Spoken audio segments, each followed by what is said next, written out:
سود کے کاروبار سے وابستہ وفات پانے والے شخص کی لاش کو قبر نے بھی قبول نہیں کیا۔ گزشتہ روز سپرد کیے جانے والے شخص کی لاش ایک دن بعد دوبارہ قبر سے باہر آ گئی، جس پر قبرستان کے ارد گرد کے رہائشی پذیر شہریوں اور قبر کنوں نے انہیں دوبارہ سپرد کیا۔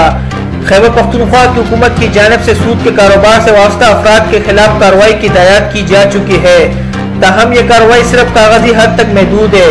ثوابی میں گزشتہ روز سود خوروں سے تنگ آ کر ایک شخص نے خودکشی کی تھی۔ اندرونی شہر واقع قبرستان میں گزشتہ روز سود کے کاروبار کرنے والے شخص کو سپرد کر دیا گیا تھا۔ اس کی تدفین کے ایک دن بعد اس کی لاش دوبارہ قبر کے اوپر پڑی تھی۔ مقامی شہریوں کے مطابق مذکورہ شخص سود کا کاروبار کرتا تھا، جس پر دوبارہ انہیں سپرد کر دیا گیا اور ان کے لواحقین کو بھی آگاہ کر دیا گیا۔ 2 سال قبل ثوابی دارالحکومت پشاور کے کینٹ کے ایریا میں سود خوروں سے تنگ آ کر باپ، بیٹے اور بیوی نے خودکشی کی تھی۔ سود خوروں کی لاش ایک دن بعد قبر سے باہر آنے پر مقامی شہری میں شدید خوف و ہراس پھیلا ہے۔